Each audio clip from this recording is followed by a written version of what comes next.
Today we're talking interval training and how to get the most out of those sessions. My name is Shona Hendricks. I'm from CoachParry.com. Before we dive into it all, let's really define what is interval training. There's so many different terms for this. People might use interval, people might use high intensity sessions, some people might use the word quality, which I'm not a fan of. I think all of your training is quality. And really these interval sessions, the way we're going to define it, can be things like your hill sessions or your speed sessions or your track sessions, anything that really is not referring to your long, slow, easy runs. So let's dive into that in a lot more detail. The first thing to consider before going into an interval, especially an intense interval type session, is to really ensure that you are fresh and you feel good. Now, there needs to be a bit of a differentiation here in terms of feeling fresh and thinking, you know what, I'm feeling all right, and being absolutely exhausted. It's not always a case of being absolutely fatigued. One thing that is key, that if you are running your easy runs, for example, still too hard or just a couple of percent harder than what you should be, that has an effect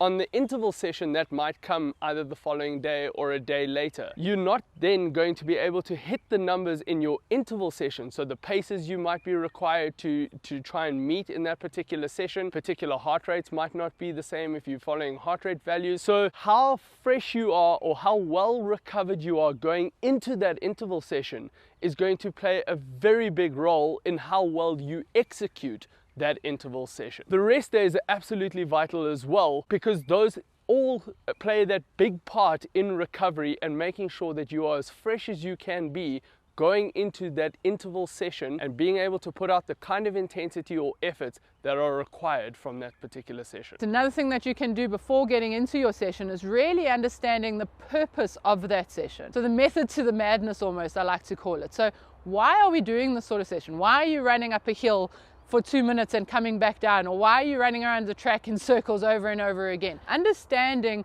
the reasoning behind that session will really help you to get the most out of it. And the reason is once you understand the reasoning as to why we're doing that session, you really just get more buy-in into the plan, understand the reason why, and you really can then go into that session giving your absolute all. So very often in plans, we tend to work in blocks and build on those blocks, and those might be different sort of phases of training or looking at specific certain things like power or strength or speed. And within speed, there's pure speed, there would be speed endurance, and we want to focus on those specific principles of training at different times. It's not effective to be doing all of those at one time, and that's very often the mistake that people make, is they try and do a set that might be focusing on speed endurance and then the next week doing something that's on speed or power, and that's really where we don't get the most out of our training sessions. So to give you a bit of an example, perhaps you're working on a marathon plan. You might start off in your marathon plan at the beginning in that first sort of block, be looking at something like longer kind of intervals, and then slowly move as you get closer to race day, working on perhaps shorter kind of intervals to really start firing on some of that sort of top end speed. May differ slightly in something like a 5K plan, where you might start working on something that is a bit more strength orientated, like some hills, and then eventually just move a little bit more towards some power type hills, so maybe more 1 minute kind of hills. So there always should be some kind of method to the madness and a scientific progression on how you want to attack your intervals. And by doing that, you're going to get the most out of that interval session and the most for your training. Thanks, Shona. So now that you know how to figure out, to understand the interval properly, it's important to then talk about the execution. What we don't want in an interval session is that you start really well and fast and fade through the session, because if that happens, you are not getting the best out of the interval session. Plan your workout knowing what your work versus rest intervals are,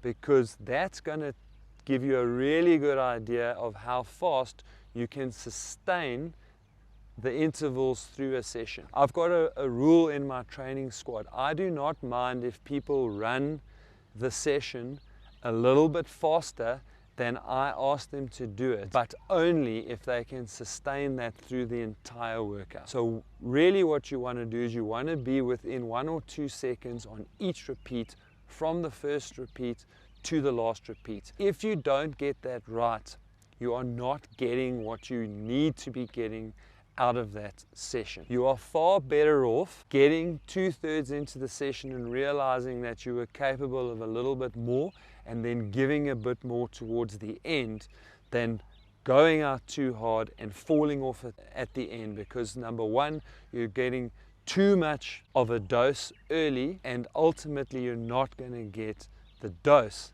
that the coach has planned for you in that session. Another good way to get the most out of your interval session and also make it a little bit easier for you to or follow your interval session for that particular day is the technology of being able to push that session or send that training session to your smart device or to your fitness device. It is important though that your device does obviously allow or support that kind of technology, but being able to send that training session to your watch allows you to have everything on your watch and takes the thinking out of it for you. You don't have to write it on a piece of paper. You don't have to try and remember what your interval session and the paces were for that particular session on that particular day. You've got everything on your watch. You get your run started. It tells you when to go faster, when to go slower, when to rest, when to pick up the pace, and for how long. So the watch does everything for you, and you just follow the instructions for that particular session, and makes life a lot easier. That doesn't require you to think about the tech side of things or the specifics when you might be fatigued in a training session, and that's the last thing you want to be thinking about at that time. How do you get the best out of your interval sessions if you are either in an unfamiliar environment or you don't have access to a track? So there's a couple of tricks that we can use to make sure that you still get the goal outcomes from a workout. Now the reality is that we probably don't have to be 100% accurate to get those goal outcomes. And so if you're in an unfamiliar environment, if you can get a relatively flat stretch of road, you can do two things. The first is that you can just use GPS distance. We know that it's not completely accurate and there's a 6 to 10% error rate in there, but that 6 to 10% error rate is not going to impact on the spirit of the goals of that workout. And so it really is completely okay to use and do it that way if you find yourself in an unfamiliar environment. For a lot of people, they don't like to know that it's a little bit inaccurate, or in a foreign environment like that, they might not be able to find a particularly flat or workable piece of road, and they're going to be doing the session almost as a moving interval or fartlek session. In that scenario, you can go and calculate how much time you would have spent on an interval. So let's say, for example, you're doing 400s and your goal time on that 400 was 2 minutes. You can go and convert that workout into 2-minute intervals and calculate what speed you were targeting to do those 400s in, and then you can very simply do that workout as a 2-minute interval, whatever the recovery period is, either rest or active recovery, and then just target a speed band that you again can use your GPS. Of course, if you live somewhere and you just don't have access to a track and you would like to do the workouts a little bit more accurately, you could go and find as flat a stretch of road as possible and physically measure with a wheel or something similar and actually mark out an accurate 400 meter, 600 meter, 800 meter, 1 kilometer stretch of road, and then you can use that to do the workout almost as if you were on a track. If you want to learn a little bit more about how intervals fit into your overall training schedule, then click on the video that's on screen now. Don't forget to hit the like button, don't forget to subscribe to the channel.